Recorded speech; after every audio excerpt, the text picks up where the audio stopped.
Hello family, তো আজকে তোমাদের দেখাবো কি করে আমি বাড়িতে হোমমেড ছাতু তৈরি করি। তো এরকমভাবে আমি ছোলাটাকে মিক্সিতে গ্রাইন্ড করে নিই। ছোলাটা অবশ্য বাজার থেকে ভাজা ছোলা কিনেই আনা হয়।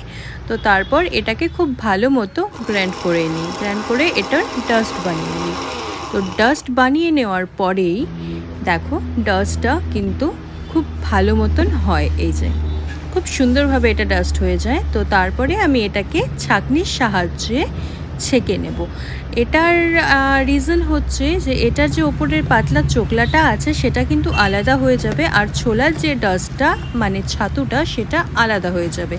তো এরপরে এই দুটো তারপরে কিন্তু আমি অবশ্য এই যে পাতলা চোকলাগুলোর যে ডাস্টটা আছে সেটা কিন্তু আমি ওয়েস্ট করি না, ফেলি না, এটা আমি আবার থেকে ডাস্ট করি। তো এখান থেকেও কিন্তু কিছুটা পরিমাণ ছাতু বের হয়, আর সামান্য পরিমাণে কিছু ধরো ওয়েস্ট করতে হয়, যেটা একদমই চোকলাটা। তারপর দেখো কত সুন্দর আমাদের হোমমেড ছাতু রেডি হয়ে যায়।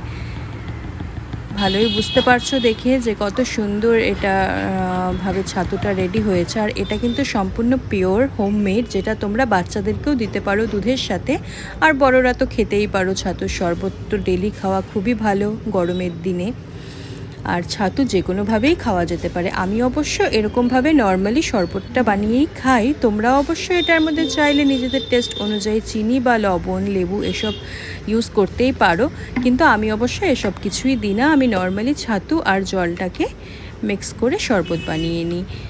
অনেকেই দেখেছি আমি ছাতুর সাথে লেবু বা চিনি, লবণ এসব মিক্স করে শরবত বানায়, বা অনেকে একটু থিক বানিয়ে খায়, মানে অনেকটাই থিক, ছাতুর পরিমাণটা বেশি থাকে, জলের পরিমাণটা কম থাকে।